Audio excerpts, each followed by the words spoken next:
Thank you to our sponsors for today's video, InfyPower, Eaton, and Ionna. InfyPower is the largest EV charger module provider with over 3 million power modules running reliably worldwide. Their latest G2 collection features ultra-high power density and efficiency for EV charging and energy storage. InfyPower, innovation for your power. Also, Eaton. Eaton is a one-stop shop for implementing reliable and innovative EV charging infrastructure at your site.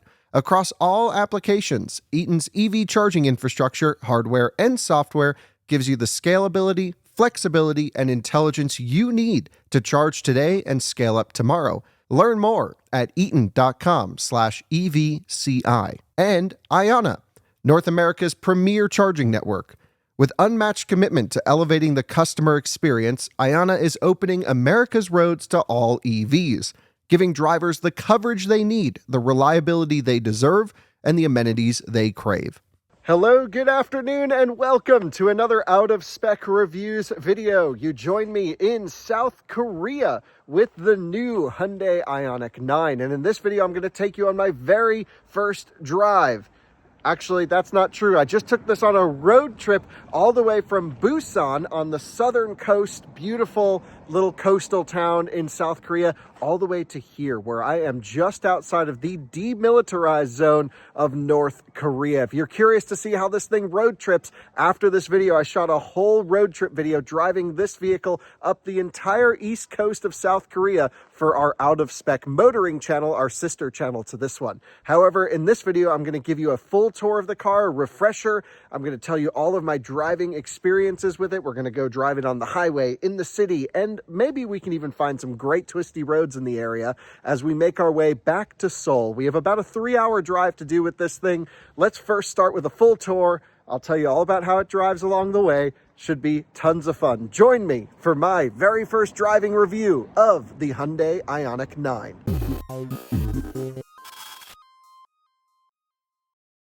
So, of course, I want to say a huge thank you to Hyundai for bringing me out here all the way to South Korea just to see their new electric SUV. And this is, while similar to the Kia EV9 in sort of segment and placement, this actually is a little bit more luxurious and has more range, faster charging, all of the above. Really enjoying the IONIQ 9, and it took me a minute to come around to it. First of all, I have to say the styling is polarizing. And on this channel already, my colleague Jordan went through and gave you a full tour where we had a studio opportunity to see this vehicle. He went through a lot of the design philosophies, all the storage, a lot of the settings and menus. And I'm going to go through a brief tour on this vehicle, show you, of course, first, second, and third row, front trunk, rear trunk, some software stuff, and we'll also mostly focus on the driving impressions, since that is what I'm able to tell you today. Everything else we've already shown you on this vehicle. I can also tell you how it's charged because I've driven this thing about 1,000 miles over the last 2 days, maybe a little bit less, maybe 800 miles over the last 2 days, and I know how it charges. And we have plenty of videos on the Out of Spec Motoring channel showing you some Tesla supercharging road trips with this particular one. With all of that said, I think what we should do is just let me take you on a tour front to back. The biggest question mark while I head over to open the front trunk, I wonder if you can open the front trunk from the key. The answer is no. This is also one of the worst keys in the business. I can't believe that Hyundai gives you this key. It just has no weight to it. I think it's so ugly. It's supposed to spell out an H like the logo, but I don't know. Also, like remote start, it's an electric car. It should just kind of always be on. So there's some logic stuff that I just really have a hard time getting a hold of with the Hyundai Kia stuff. And you'll see that through this video, but I don't think you should take my criticisms in the sense that it's very combustion focused, in the sense that there's a start stop button. It doesn't retain one pedal drive, stuff like that, as a reason not to buy the vehicle. It's 2025.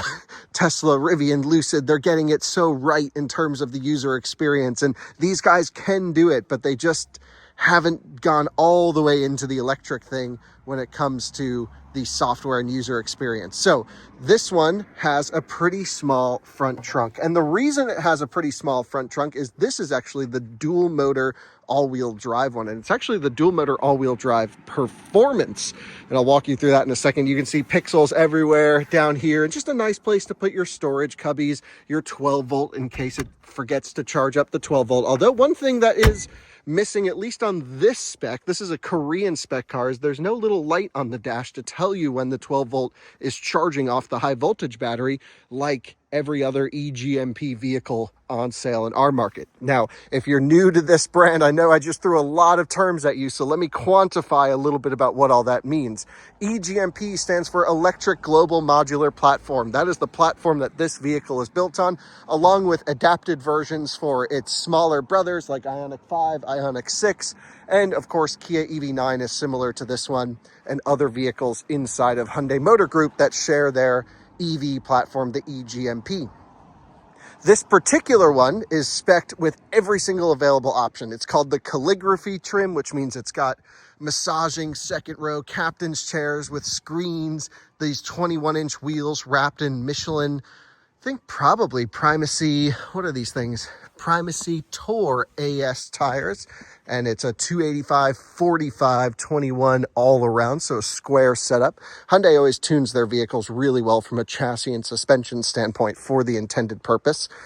And this one is the dual motor performance. So there's going to be 3 different trim levels on offer. Let me walk you through those. For the IONIQ 9, you'll be able to get a one battery only, 110.3 kilowatt hour. They're not saying usable, but that's usable. I don't know what the gross capacity of the battery would be. What I care about is usable, of course, so that's great. 110.3 kilowatt hours. I think it's a little bit lower voltage than the IONIQ 5. My guess, I don't know, I didn't bring my OBD reader, is 700 volts nominal, somewhere around there. But it's got more capacity than the EV9, about 10% more capacity in terms of battery storage. Could just be an updated cell as well. You know, don't really know for sure. So 110.3 kilowatt hour usable, and rear drive is standard. So they give you a 160 kilowatt permanent magnet rear motor as standard. You can then option the dual motor all-wheel drive, which I kind of think is going to be the sweet spot. That adds a 70 kilowatt electric motor on the front. So you have 160 rear and then 70 kilowatt on the front. That seems to be like a nice balance for handling, just kind of the way I would like a car, always a little bit rear biased with then the front to pull you along. Or you can step all the way up to the performance trim like this one here, which is 160 kilowatt rear still, but then also 160 kilowatt front motor still. And in this case, with all the all-wheel drive models, you get dual permanent magnet motors, which means clutch disconnect on the front. When we get to the driving portion, I'll tell you about how that feels and how that works. The power is amazing in this car. I mean, it gets up to speed. It's under 5 seconds, 0 to 60. You don't need any more, and I actually think you don't even need this much. My recommendation is go for the dual motor all-wheel drive. I think that's going to be all you need. Unless you're my buddy Colton, who has an EV9 that's, you know, got the software update to give it full power. Well, yeah, you could go for it, but I really don't think this thing's going to be a performance ripper. What I care about is if it's going to be comfortable and cruisy enough for a family. And I think the dual motor all-wheel drive long range will be just fine. So on the topic of powertrains, again, I gave you my recommendation. I haven't driven it yet, but I've only driven this performance trim. I really think that all-wheel drive model is going to be totally fine for most people. When it comes to pricing, I just don't know if it's only an extra, you know, couple grand for performance, maybe you go for it. You'll notice here in Korea, they use CCS1. In the US, I believe these cars will ship with NACS. It hasn't been 100% confirmed to me, but I'm guessing IONIQ 5 is already shipping in our market with the North American charging standard J3400. Here we have a 48 amp onboard charger, and then the DC charging performance depends on what you plug it into and if the battery's warm always, but it should, at least this trip, I've seen 230-ish kilowatts peak, and it holds about 200 kilowatts all the way to 80%. Just rips all the way through. On supercharging, I spent a lot of time at superchargers today driving up here to the North Korean border, and I saw it just sit at about 123, 124 kilowatts flat, really extending the charging times. It has me a little bit worried, especially on a battery this big, getting access with NACS vehicles in the US where Tesla doesn't support high voltage charging yet. It has to use that rear motor, the windings, and the inverter to step up the voltage to charge the battery pack, which that is the limitation for the charging speed when you're charging this on, I would say, legacy old school equipment. I should also note that with the native NACS port, you're going to have a tendency to want to use Tesla superchargers. The port is not in the native location to interface perfectly with the supercharging network. However, Tesla is expanding the version 4 dispensers with the longer cables, which will make things a little bit nicer, of course. Overall, I think the shape of the car is certainly something to catch your eye. It's a very interesting design. All the pixels that come around the back are really cool. You can spec it with a tow hitch. I don't know the US specifications for towing. I'm going to guess around 5,000 pounds, since that's what the EV9 with the hydraulic rear damper will do. Let me show you back here. I should mention there's 3 backup cameras, all with individual washers. So one is for your built-in dash cam, which this car has a data recorder with cameras that writes to an SD card, so you can put all the data on there. You have one for your digital rear view mirror and one for your reversing camera. Why this couldn't just be one module and then they would software change the view, I don't know, but they're very proud of their washer spray from this way, that way, and this way from that little dot. So it's a triple wash. To open the rear tailgate, push that button right there, and boom, she opens up. Very nice height, by the way. I'm 6'1" or 1.86 m. I can stand easily straight underneath the vehicle with no problem at all. So I'm very pleased with that. It does have a fairly high load floor, especially compared to the Lucid Gravity that I recently tested. That's in a different price category. That load floor is by my knees. So that's the difference in loading height from the Lucid Gravity to this thing. Wow, that is absolutely crazy how high it is to lift something up and over compared to the Gravity that I recently had a chance to test for you guys. No underfloor storage, really, just a little place to maybe hide a laptop or something like that. Back here, we do have some cool things. If you're camping in the vehicle, you can open up the rear trunk from here, so you don't have to climb out or look for your key. 12 volt right there.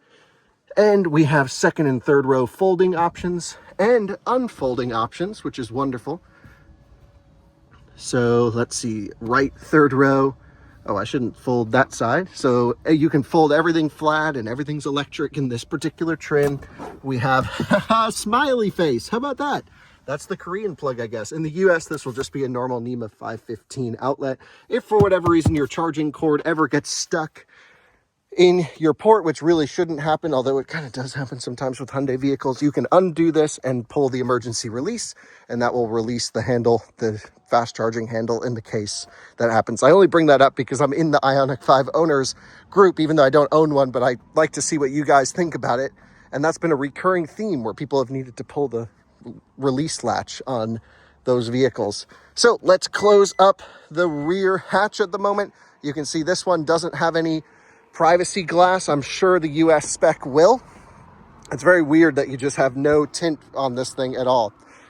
To open up the rear doors, okay, there we go.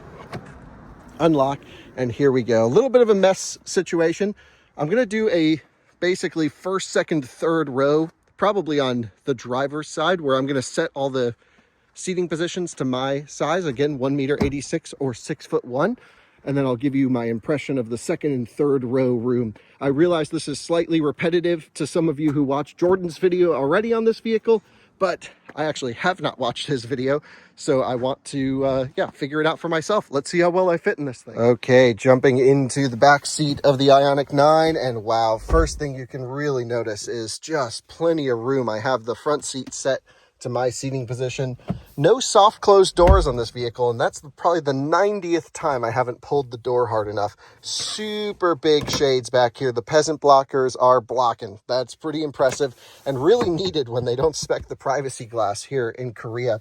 So plenty of room. My feet just about fit underneath the seat in front of me.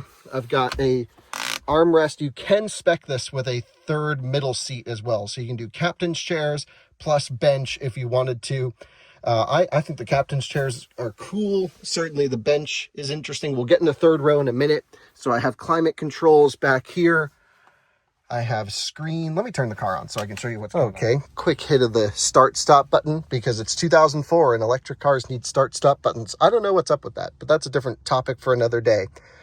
This screen is so nice and looks so almost Chinese electric car in the sense that it should be the screen that's up there. That screen looks puny and weird and tiny and just out of place. And this is like what we would expect from a modern tech-forward electric car. I don't know why that's not up there. Anyway, this doesn't really do much except play some of videos for you. There's streaming services depending on the market, of course. You do get to adjust your rear climate from here. So I can turn on the rear climate, adjust the temperature back here. And one thing I should mention about the climate control in the IONIQ 9 is it uses a heat pump system, which is not unusual. However, it does do heat scavenging from almost every source. So it is very Tesla-like in the sense where it can take heat from the battery and the motors and move it around to the cabin. It shuts off the rear version, the rear point, when no one's back here. It's a very quiet heat pump. Really have to give them props. It's been very cold this trip. It was like 0 degrees Celsius, so about freezing outside. Never heard the heat pump spin up, make a ton of noise, never gave me fuss. Really impressive thermal systems here. We have heating and cooling second row seats with automatic temperature adjustment if wanted as well. And we even have a nice little storage cubby right here where I can put many things. On top of that, I can also reach into the center armrest from this side or, of course, from the front, and it pulls up as well. Really loving that. The optional massage in the second row is crazy. No way around it. So I can do this sort of vibration mode that will like make your entire body tingle. And then you can basically go full jackhammer mode with this one where you're like, and it's like you're being punched in the back. It's absolutely crazy. I've never had such a loud massaging seat. Sorry for the camera work. I really normally have Jordan with me. I've never had such a loud and buzzy massaging seat. I actually don't think it's comfortable at all. I have to like yell to get over the seat noise. Not good. Let's turn that off. The problem is though, when you're sitting here and you want it off, my elbow goes there and then I turn it back on.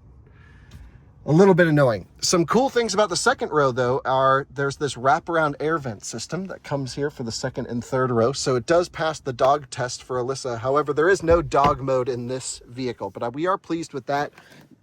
Okay, center bins there, USB-C ports, 100 watts for every USB-C port in this vehicle. Loving that as well. Let's check out the third row. We'll hit the button there. Power seat, but it moves quick. So that is a good situation. And by quick, I mean the tilting moved quick, but the sliding was pretty slow. Let's check it out. Jumping into the third row now. Again, apologies for doing this solo. Can I fit behind myself? The answer is, it's squishing hardcore. Yep, nope, I'm totally squished back here. However, I still think I can fit there easily. And this seat does have moving adjustments to go forward and back to make room. So I think it's totally fine. One thing I have to commend them on is even though there's that sloping roof from the outside, I actually have plenty of headroom back here. That is seriously impressive. I thought, this is my first time sitting in the third row. I really thought I wasn't going to fit back here considering the rear of the vehicle slopes down for aero so much. But no, so they got a 0.28 coefficient of drag, I think that's with the mirrors. It's like 0.21 difference with the digital mirrors or with the glass mirrors that we get in our market. I'll show you the digital mirrors in a minute, which is a very slippery shape. But what they don't tell you is the surface area or frontal area that you have to multiply it by, which actually gives you the airflow resistance. So the shape is efficient, but the size of this vehicle is still quite large. What do I have back here? Well, I have some reclining options. Oh, how nice is that? I can recline the third row electronically. That's cool. 100 watt USB ports back here as well. And one cup holder on this side. Pretty sure the blower for the rear fan is under here. It's what it kind of sounds like to me. And then 2 cup holders on that side right there. The view is nice from back here, although I really wish the glass roof was extended all the way back and widened. The glass portion here just seems a little bit too narrow and certainly not long enough to match the whole length and width of the car. But I think they're probably, I don't know what all the specs are going to be for the US market, but I'm pretty sure they're going to sell a spec with no glass roof, and I would skip that. I really think you need this glass roof to open up the entire cabin experience, but I would highly recommend speccing a dark headliner if they option it, because I just don't like light headliners. And if you do, I don't know if we can be friends. Anyway, let's pop out of the car from the 3rd row. Really not bad. There's plenty of room to squeeze in and out here. Again, when we get this car in the US on test, I'll give you a much better video about it. But very solid door thunk. Again, no soft close, so you have to close it pretty hard. And now that we have the 3rd row up, I think I already showed you the trunk space, but I'm curious what it looks like with everything folded down. I really thought they could have done something cool by like making that the trunk release button. I just tested the new electric smart #5 that was like that. So we'll just start hitting all the buttons. Oh, so the headrest folded automatically on that side. That seat's going down. Oh, and I have my bag in this seat, so it knew because there was weight in there not to fold. But in general, you guys get the idea. It goes completely flat, really tons of space, which is wonderful. The one knock that I have is this just seems like a small opening. Again, I really wish this had a lower loading height. It's a small opening that feels like it should just be opened up. I mean, they really prioritized the road tripping range of this vehicle, which is a great sales number. And, you know, there's always trade-offs, there's always compromise, but this sort of flowing shape does seem to kind of cut into the rear trunk opening. Even these struts down here, like I wish I could get another few inches of width and height to get more stuff in there. Anyway, that's a little bit of a nitpick from my side, but that's what I do, of course. With all of that said, I'll show you the front seat now, because that's where you're going to spend most of the time if you're thinking about driving this vehicle. Cool digital mirrors in this one. I still prefer, even if these were an option, I prefer the traditional glass mirrors personally. I would take the Aero hit for just glass. The resolution and refresh rate on this is nice, but it's nowhere near as nice as just having glass. You get so much more detail with a traditional rearview mirror. One downside on the door card, you know, it's like nice and swoopy. I'm not sure I really like the design all that much, and I don't like the leather material that Hyundai Motor Group uses in most of their cars. It's sort of this cheap feeling leather knockoff, I don't know, and everything's just like doesn't have that much weight to it. I've never really liked it. I've complained about it in all the videos, and it's just what they use in all of their cars. It's really not a bad material, and most owners don't seem to care, but I prefer like a German dry hide instead of this, which almost feels moisturized in a sense. Down here, this is the world's smallest door pocket. It almost rivals the Rivian R1S for the world's smallest door pocket in the driver's side, which this really should be larger and extend back and have a little bit more room, especially for all the soccer moms and dads that are going to be driving this thing. You need lots of space in the doors. Thankfully, there is plenty of space in other places for this vehicle. So while that's a knock, they have put plenty of storage in other places. The design of the dash is beautiful. Steering wheel looks great, like the EV9. Unfortunately, it doesn't come out far enough, so this is in the most far out position, and it is a bit of a reach for me to get there. Just makes the driving position slightly uncomfortable. It needs to come out another 3 to 4 inches, and that's same complaint I had with EV9 on this issue here. But a really nice, beautiful design. I like the screen wraparound, even though I really wish this was a big 15, 17-inch touchscreen like we're so used to seeing. There will certainly be a crowd, and I know there's some of you thinking to yourself, hey, I don't want an iPad on wheels. I just want a car that has CarPlay and can do some basic things, and that's exactly what this can do right here. And I think, you know, certainly some people will look at these buttons and say, yes, this is great engineering. Let's put buttons everywhere, all these options everywhere, and leave it as is. And some of you like that, some of you hate it. I can't tell you how you feel. I can tell you how I feel, which is this should just all be on a screen that can be software updated, so you're not locked into what the buttons do. And this vehicle does support over-the-air update capability. Will they use it to the extent of other automakers? I don't know. Time will tell, but that's my impression. So you have a couple hard buttons down here that I think are nice to have. A parking brake, your traction control off, which you can't go full off in this. You can only go limited traction control and stability, sort of like DTC mode in BMWs. Trunk opening, front trunk opening, and that's that right there. This is the seat massage button. They're like okay massage, and it shuts off after 20 minutes. So that's a little bit of a bummer, just like most cars. But then you can just come over here and tap it again. At least there's a hotkey for it. In this case, that one I'm actually okay with. 2 memory seating positions, all of your window adjustments over here as well. And yeah, just a nice view out the front. Really like the windshield. Let's show you the washers. They spray up. Windshield wipers come up very high in my impression because my eyes go out right about here. So you get plenty of headroom before the wipers cut off. Very nice. You also have some buttons up here where you have this cool little wrap-around accent light. You have your dash cam recording option. That's what I was telling you, where it records just like Tesla and others do with the cameras in here.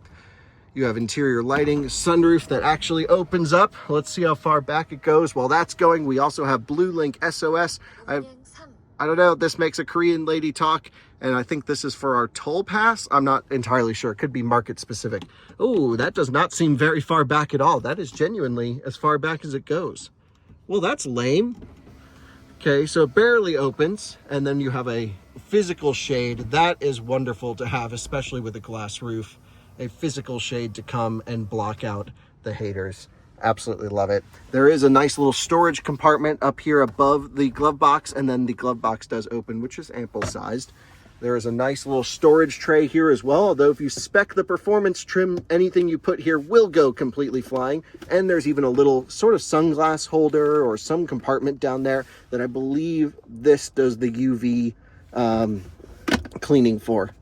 Yep, so that's for that compartment. So you can put something in there and disinfect it. Perfect for your cell phone or something else. I like that feature. I don't know if it works, but I think it's cool. At least it works to ease your mind a little bit. And then we come up here to the digital instrument cluster and steering wheel. All of your driver assistance adjustments are on the left side. All of your media adjustments are on the right side. Really nice head-up display as well. It's certainly not like crazy augmented reality like everything else, but you got your speed, you got your driver assistance topics there, and everything else you need.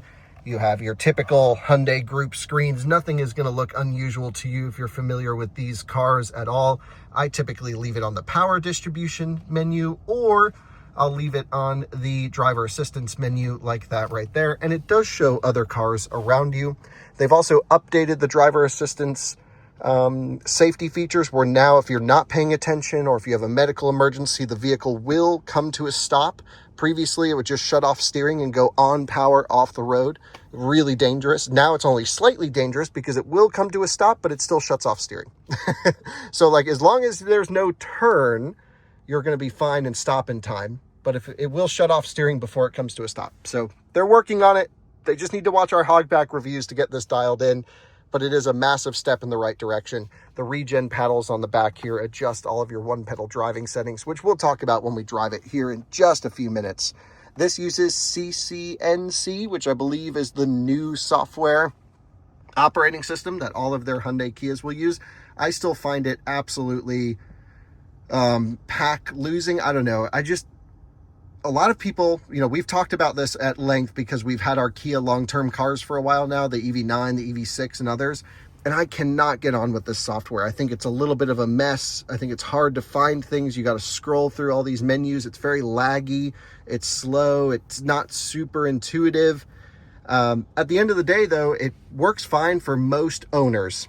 And the reason is you go through once, you set up all your settings, you turn off the beep noise it makes every time you click a button, you plug in CarPlay or do wireless CarPlay, and then you're set and you never touch it again. And that has worked wonderful for the owners of these vehicles. And I think, while we make a big deal of the software, certainly it's not a huge deal. This is also kind of the annoying stuff I'm talking about. Like it says the vehicle will shut off in 1 minute. I've got a 110 kilowatt hour battery pack. Why is it going to turn off?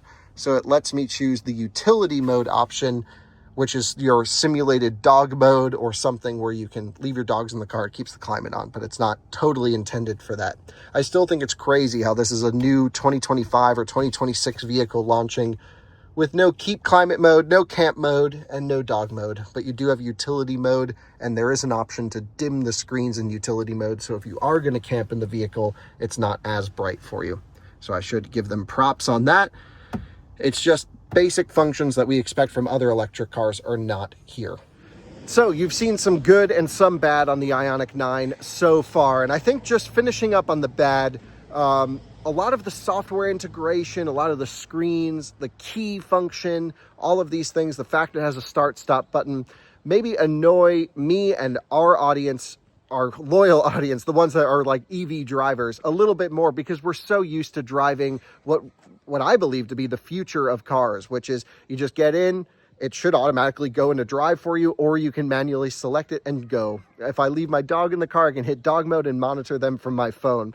There's just such a great hardware package here. The battery, the charging, the range, the efficiency, it's all amazing that I just wish they could dial in the rest of the total vehicle to go. And I came all the way here to South Korea mostly because I was interested in talking to the engineers and meeting with them about understanding why decisions were made, how the cars come to be, are they benchmarking other vehicles, the Chinese vehicles specifically, like the ones we featured on this channel. And unfortunately, we didn't have any access to engineers here in South Korea. I can give them a list of questions and they might give me some bullet point answers back, but it just doesn't beat having a conversation with the people responsible for this vehicle. So I kind of came here hoping for more info just beyond the IONIQ 9. I'm left with the same questions I came with. A lot of it just is development questions, culture questions about the company, how they come to these decisions, because it seems like they use the same philosophy, whether the car is combustion or electric. And my personal viewpoint is the car should be engineered, and even have a completely different software stack for an electric car or a combustion car. But of course, there's differing viewpoints, and I know many of my friends who own IONIQ 5, EV6, EV9, don't care about any of this. They love the cars. It works totally fine. So I'm not going to harp on it in this video. If you're considering the IONIQ 9, I'm assuming all of those things I mentioned matter zero to you, or you can look past them, because that's kind of where the negatives end. Because what we're going to do is get into how the car drives, which is mostly what this video is about. And it drives really well. I can't wait to show you how this thing cruises. It's, not a performance beast. It's not a luxury cruiser, but considering probably a starting price in the $50,000 to $60,000 range and going up to probably just under $80,000, I think it's going to drive amazing. And I believe it truly does drive better than the EV9, and I'll explain why. Hello and welcome to my driving review portion. This is what we came here for, and it's actually the part that probably matters the least, because this is a family SUV and the driving performance isn't of utmost importance for most buyers of this car. But I'm here to tell you there's nothing we're going to find that should make you not buy the car. So if you're just a casual observer, casual buyer, you're going to find stuff. Of course, I'll find things I like and dislike, as I always do. I'm probably the most critical of the people in our little category that review electric cars, but I also think it's important because I want the message to get across to the companies to say, hey, the competition's doing crazy stuff and you really got to push hard to keep up. And the way this car feels like it was designed and engineered, it feels like each team was responsible for a small module, and then they piece them together. And some of those pieces come from other cars in Hyundai Motor Group, and they kind of get hodgepodge together, versus something like a Rivian or a Lucid Gravity, which are not far off the price point of the spec I'm driving here. I'm mentioning Rivian R1S because I actually believe this spec to cost more than the entry-level R1S. I'm just guessing. I don't know. Officially, but based off EV9 pricing, this is going to be expensive, and those vehicles are just designed cohesively around the user experience, how everything works together. One nice thing about this car is it does support phone as a key, which is wonderful. So you'll be able to ditch the ugly key, keep your phone on you, get in and roll. You can use the app that works most of the time to precondition the cabin before you get to it. However, yeah, that has been a problem for a friend of mine who owns an IONIQ 5 recently, because the Blue Link app has been down for him for the last 3 weeks. So little stuff like that really can just get to the ownership experience. I do have to give Hyundai props though. They deserve huge props because I think they fixed the route planning. Now, I'm here in South Korea, which is a small country, but it seems to actually have usable route planning with on-route battery preconditioning, and it charges you to exactly what you need to get to the next charger.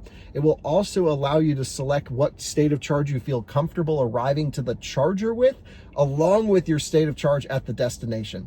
It's going to require a long road trip back in the US where we can do multiple charging stops. Here in South Korea, you can go from one side of the country to the other on one charge, which is maybe why their route planning has been pretty bad all along. But it seems like they've made significant strides there. First thing I want to talk about is just drive modes and regen settings as we start to drive. So I'm in the key up setting, which is normal mode, and I have auto hold off, everything sort of selected at the moment to be normal. So here we have level 0 regen, where the car will creep along, and it creeps to 8 kilometers per hour, maybe even more. Really fast creep in this particular one. Again, I'm off all the pedals and we're moving along, which is pretty funny, where you have so much adjustment for regen settings. Then, just like every other Hyundai Kia Genesis vehicle, you have level 1, level 2, level 3, and iPedal. iPedal brings in the one pedal drive function that I love so much. If you drive an EV, you just get used to it instantly, and it sucks when you don't have it anymore. So that's really nice. And if you choose not to use iPedal, you can have auto hold to hold you at a stop sign, and then you can modulate the accelerator pedal and the brake. The nice thing is, there's actually not much of an efficiency penalty to not using iPedal, because the brake pedal is blended for regen. So if you're in level 2 regen and you hit the brake pedal, it will blend in more regen before it switches to friction brakes in addition. So your efficiency differences don't matter too much. Actually, on the highway, you don't want to really have iPedal on, or you can use cruise control, because iPedal will keep the front motor connected, and then you'll have flux-related losses from the dual permanent magnet motor setup. So the most efficient way to drive this thing is eco mode, iPedal off, actually, where it can then just stay rear drive, which now you just are spinning one motor rather than two. Here we are heading off onto the street, and I have the basic navigation instructions in. I've got about a 226 kilometer drive back to our hotel. I have 353 kilometers of indicated range, so plenty to make it here at 78% state of charge. I should mention it's 2 degrees Celsius outside, very cold where I am, and the efficiency of this car in the cold has been particularly impressive. The heating system, where it's scavenging with heat pump and everything, is quiet, refined, works very well. Almost no complaints, other than when I did a cold start this morning with the vehicle, put the heater to max. It did take a minute for it to warm up in here, and it was still quicker than a combustion car, but I would have expected it to get warmer faster. With all of that said, I think we have mostly highway driving to get back to the hotel. No complaints from me. The highways here are very nice, and the performance characteristics of this car are not super important. My one complaint, though, is the performance trim has the same power front and rear axle, so it's hard to get that rear biased feel out of it at wide open throttle, but I have noticed that it does tend to push in the rear first before it blends in the front motor. So it is tuned as best as they can get it to give you a nice performance-oriented feel when you're at the limit in your 3-row electric SUV, which matters 0. So it's totally fine.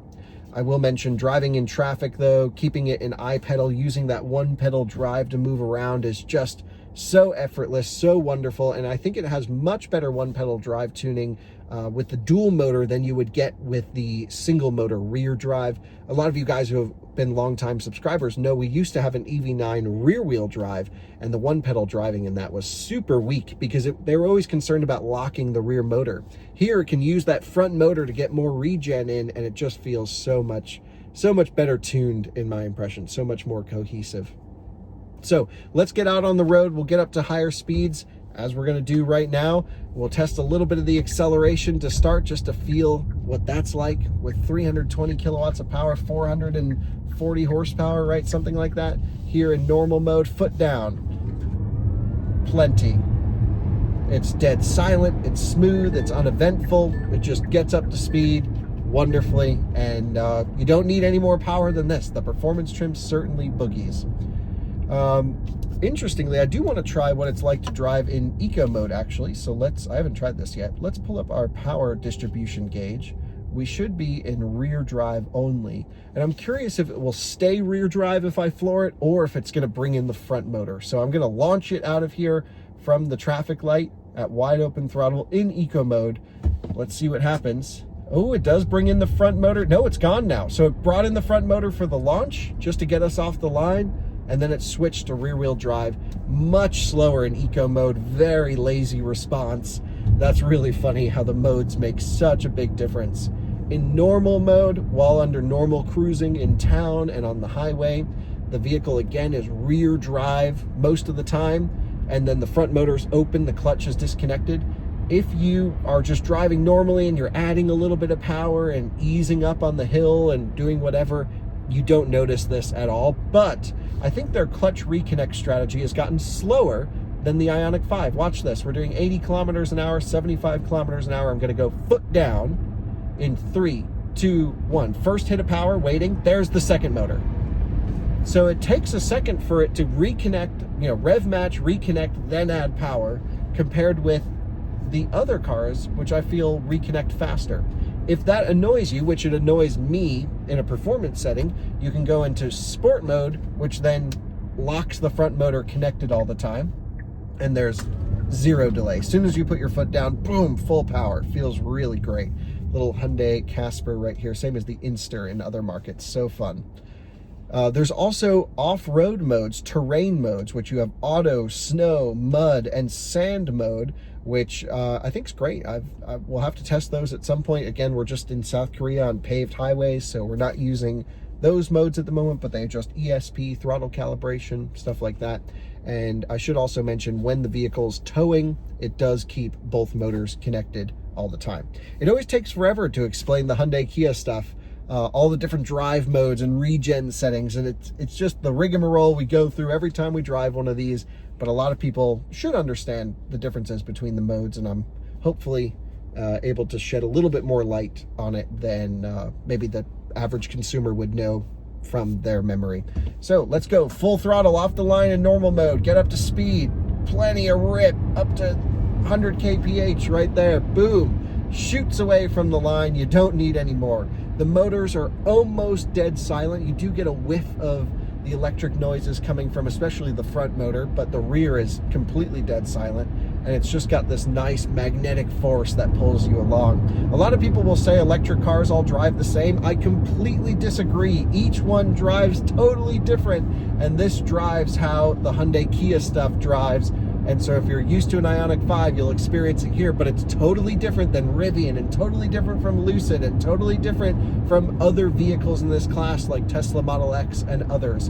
And that, to a lot of people, is a good thing. What you get when you're cruising in this vehicle is a sense of isolation from the inputs. You don't really feel much coming from the steering. The car is set up very soft, very loose. You get a lot of bushing deflection, but what that also means is over bumps, over inputs, this thing is tuned perfectly, which means that you get a sense of what's happening with the car. It's on a really nice tire, that Michelin tire with a foam insert, so you don't get much road noise, but you do get some more than I was expecting. And the whole way the chassis moves and works around the inputs is not jarring at all. You get a sense, okay, I know I hit a bump, but I didn't really feel it, didn't jostle me around, there's not much head toss. And most importantly, compared with EV9, at least in the Korean spec that I'm driving here, the US cars are going to be tuned differently, they claim, but I get no body porpoising. A lot of people, including in our videos with our EV9, have noted this body motion, especially on the rear axle with the Kia EV9. That is completely tuned out here and feels so much better. I think you're going to get so much less car sick in this vehicle as long as they keep the Korean spec tuning to the US cars, which I don't think they really need to change anything, which typically you do want to do market specific adaptations, but this feels amazing. We'll double check that when we drive it in the US, of course, which probably shouldn't be that long from now, because I should also mention this vehicle in the American market is going to be built in America, built in America for America, and it starts production right about when this video goes live. Only maybe a week or two afterwards is what I hear. That's the rumor. And so I'm very excited that we have an American-built SUV coming to our market, and I think it's going to be a real home run if they can get the price right. So again, the driving dynamics are wonderful. From a performance standpoint, it's going to give you all the power you need, plenty of just good balance and overall good body control for the performance-oriented enthusiast. Like if you live in a mountain town and you got to get the kids to school or whatever, you're in a hurry on a back road, flick it into sport mode, back the stability control off a little bit, you can throw it around and have some fun. But really, this car is built for what I'm doing now, sitting on the highway, cruising for miles. And after doing, again, hundreds of miles in this car over the last few days, I'm absolutely thrilled with the ride quality and the overall seat comfort and fit and finish and everything like that. The one complaint I have, which seems unusual, is the noise. You do hear stuff coming in the car, and it's got a lot of space back there that's open to make cavity noise and stuff like that. There's no really deep reverberations that I'm picking up here at all, so I have to give them props for tuning out a lot of the boominess that you can get from such a large vehicle. But the road noise and wind noise do seem higher than expected and higher than the presentation I sat in led me to believe. They say they have triple door seals and laminated double pane glass, which it does, but I still do feel like it's a bit noisier than I would have expected inside of here. Regardless, I think the last point to talk about is just sort of the road tripping ability of this. Clearly, for daily driving, it's going to have more than enough range, plenty of home charging capability. 48 amps is fine for a 100 kilowatt hour pack. If it was any bigger than 110 kilowatt hours, I'd really want to see an 80 amp onboard charger. But I think this is kind of that borderline, that 110 kilowatt hour range, where 48 amp is still totally fine. 10, 11 kilowatt home charging for overnight charging is totally acceptable. And yeah, I think the biggest point is just the road tripping ability of this car. Now that it seems to have a pretty solid route planner, we're going to have to test to see how well it's integrated with the supercharger network in the US, as well as with Electrify America and EVgo and Ionna and all of the other networks that are coming on. This could really be a significant improvement over the EV9 in terms of road tripping capability. My impression is that it charges a bit fatter in the mid, so it's got a little bit more power. If you guys remember from the EV9 charging, it just kind of sits flat at 200 kilowatts. It starts at like 180 and comes up to 220. This seems like it's another 20 or 30 kilowatts above where the EV9 is, which makes me think there's another module or it's slightly higher voltage than that car. But again, I haven't confirmed that. And the supercharging speeds of this, while it's not totally impressive, it's about 125 kilowatts and sits there flat to 80%. So it's not the end of the world. If you're with your family, you do a deep charge, get lunch, the car's going to be up to 80, 90% by the time you're done, and then head to the next. It's also got some great functions for family. The screens in the back, the passenger talk, where I can talk whisper quiet and they can hear me in the third row just fine. I love that function. It just seems to be a fantastic family vehicle with smart storage. And to me, there's really no glaring issues here other than it's just not feeling so tech forward in the way that I would hope a modern electric car would be vertically integrated with the software package and the buttons and all this stuff. It just feels a bit old school. And that's going to be a real positive, a real pro for some of the people watching this video that are just used to their, maybe Hyundai Palisade or Hyundai Santa Fe and wanting to switch into something electric. Everything's going to feel very normal. I just think electric can unlock so many possibilities to reduce the amount of inputs you need to do with a car. For example, start-stop button is the one I always bring up. And this just doesn't take advantage of some of the benefits that electric can bring in the sense of the entire vehicle experience. With all that said, though, I think I'll wrap up the video there, which is My first time in South Korea driving the EV, or the IONIQ 9, has been amazing. This is not the only piece of content that I've produced. I produced a whole charging video on this channel. I don't know when that has already gone up or will go up. And of course, I produced the mega road trip up to North Korea, which was so much fun. And of course, we'll have supporting podcasts and other content coming beyond just this quick driving video for you guys. But I have to say, huge shout out to Hyundai for really making a nice electric SUV. It all comes down to the price in the American market. If they can get a great lease deal on this, it really can sway a lot of people. I think it's a really nice package. Sort of seems like the right car, but maybe a few years too late. EV9's been on the market, been on the scene for a bit. Really think this should have come out a few years ago.